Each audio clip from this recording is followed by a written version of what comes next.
At the beginning of the story, we meet Henry, the protagonist, who wakes up in an unknown laboratory and realizes that he has lost a leg and a forearm. A woman named Esther helps him out of a water tank and informs him that he cannot speak temporarily. After this, someone scans him and discovers that he has also lost his eyes, so now he sees through a video feed. He reconnects his limbs and welds them to his skin, which allows him to control them completely as if they were his own. After a demonstration of strength, exploding an apple, the woman reveals to him that she is actually his wife. However, Henry remembers nothing of his past. Despite this, she makes him feel comfortable and gives him the wedding ring. Later, Henry is taken to another room where a wise box is to be installed so that he can speak. However, a level 4 security breach interrupts the process, and a group of armed mercenaries enters the room. Their leader, Akan, inspects Henry, and the situation becomes tense. Akan's plan is to create an army of mechanical soldiers like Henry, and to achieve this, he uses his levitation powers to kill the other scientists. However, Estella makes noise, giving them the opportunity to escape together.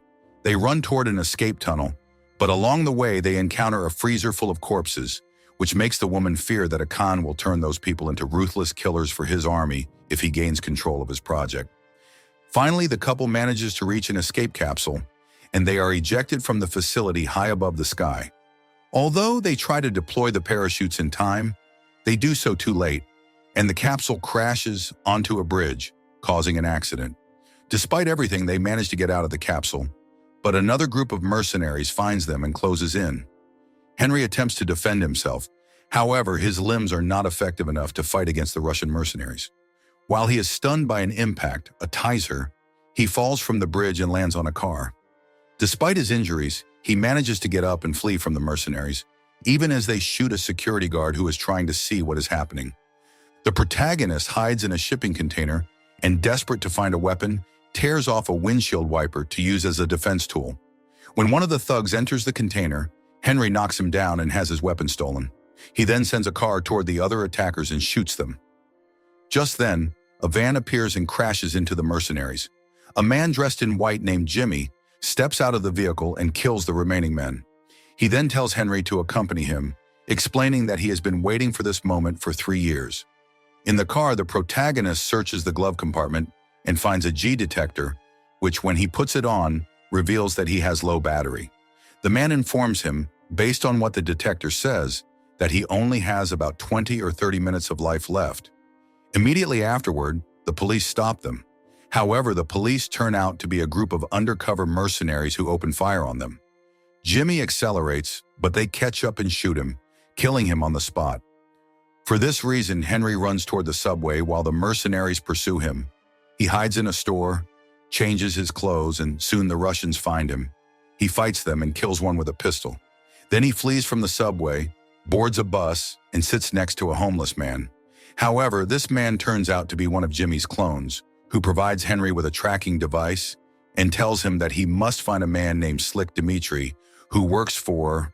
The clone gives him a phone with a map and instructs him to find Dimitri and steal his payload bomb. At that moment, Jimmy sees a strange man through the window and mocks him. However, it turns out that this man is a mercenary who burns Jimmy. Because of this, the protagonist is forced to jump off the bus and extinguish the flames on his jacket. Tragically, Jimmy dies, but before dying, he promises that he will get in touch with another of his clones.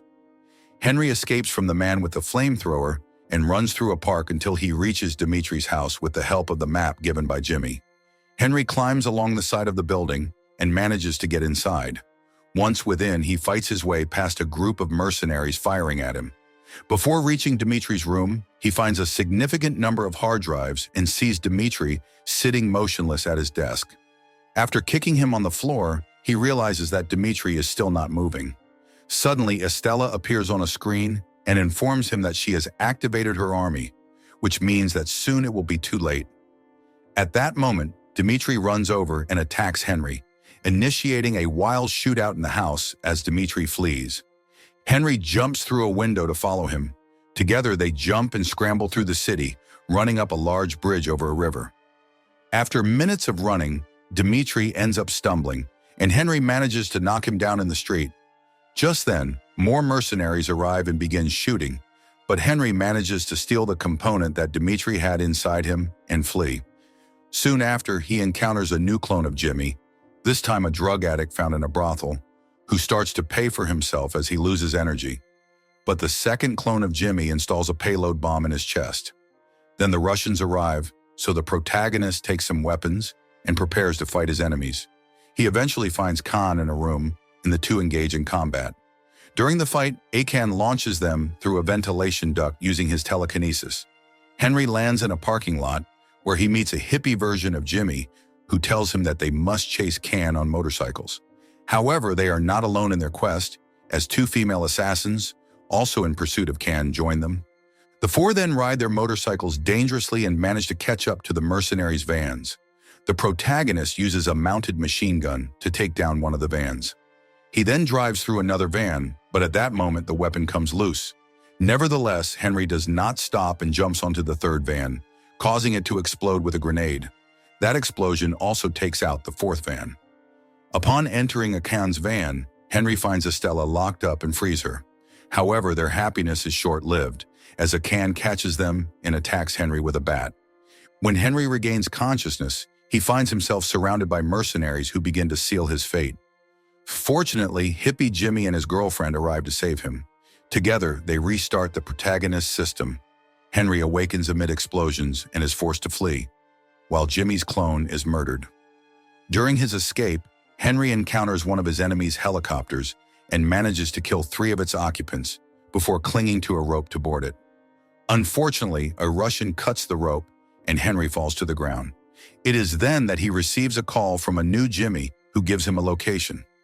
Finally, the protagonist arrives at Jimmy's laboratory and meets the original Jimmy, who explains that he used to work for Khan, but was betrayed and left paralyzed by him.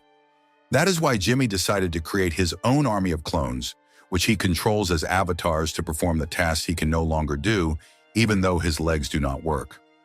Jimmy shows all the different avatars through an elaborate dance routine. Suddenly, mercenaries arrive at the laboratory, and Jimmy, in rage, believes that Henry has brought them there. However, he decides to trust Henry and sends him out with one of the avatars. Henry and the sniper clone face the mercenaries from the rooftop and manage to take down some of them. Then the sniper avatar shuts down, and Henry sees an avatar of the rowdy Jimmy fighting the Russians on the ground, managing to kill several before dying. Henry returns inside the building and meets with the clone of the army general. Both arm themselves with pistols and grenades to confront the mercenaries advancing up the stairs. In an intense and solitary shootout, they manage to defend the original Jimmy from danger and defeat the first wave of enemies. However, when they try to move Jimmy to a safe place, they are surrounded by a second wave of attackers. The general orders Henry to retreat slowly while he blows up the roof of the building. The structure collapses, taking out all the enemies. Although they manage to escape, they are pursued by 3 vans. To destroy them, they use explosives, heavy weaponry, and a rocket launcher. Henry continues his journey until he finally reaches the camp of Akampa to confront the enemy. Upon arrival, they are met with gunfire, and despite the situation, Henry quickly overcomes the attackers using a grenade launcher. Unfortunately, Jimmy is struck in the neck by a fragment from the previous explosion. Before dying, Jimmy asks Henry to look him in the eyes when he kills him, and he reveals that he has found a memory block in his head and that some memories will return soon. Grateful, Jimmy tells Henry that he has been a good friend. As Henry continues ascending the stairs, he defeats all the remaining opponents with his grenade launcher. Upon reaching the top level, he encounters Hakan, who reveals his plan to create an army of super soldiers and to use Henry's memory to make it a reality. Hakan also explains that all the soldiers begin in the same way, with Estella making them believe that she is their wife and that she loves them. After this, he orders his cyborgs to attack Henry, but Henry manages to defeat them one by one in an intense fight. Finally, only Henry and Khan remain. With his immense power, Khan easily overpowers Henry. Looking up, Henry sees his wife kissing his enemy, and then the woman mocks him for having tried to save her. Next, his enemy announces that he will have 100 soldiers next week, each with a cheap fake wedding ring like the one Henry wears. He then kicks the protagonist, and for a moment we see a reflection of Henry's face. Finally, Henry has a flashback of his real life, in which his father motivates him with a passionate speech, asking whether he will truly allow himself to be defeated or stand up to continue the fight. Enraged, using his last strength, Henry gets up and clutches onto something before reaching the helipad. At that moment, Hakan does not use his powers to levitate. However, Henry manages to catch up, hit him, and kill him. Next, Henry jumps onto the helicopter, where he faces the furious woman. The woman takes a weapon and, when firing at Henry's robotic hand, deflects the projectile, which strikes the woman's shoulder. After this, she stumbles and falls from the helicopter, but barely manages to hold on. Desperately, she begs Henry to save her, but he simply closes the aircraft door. If you want interesting movie recaps, like, share, and subscribe to follow us for more movie recaps.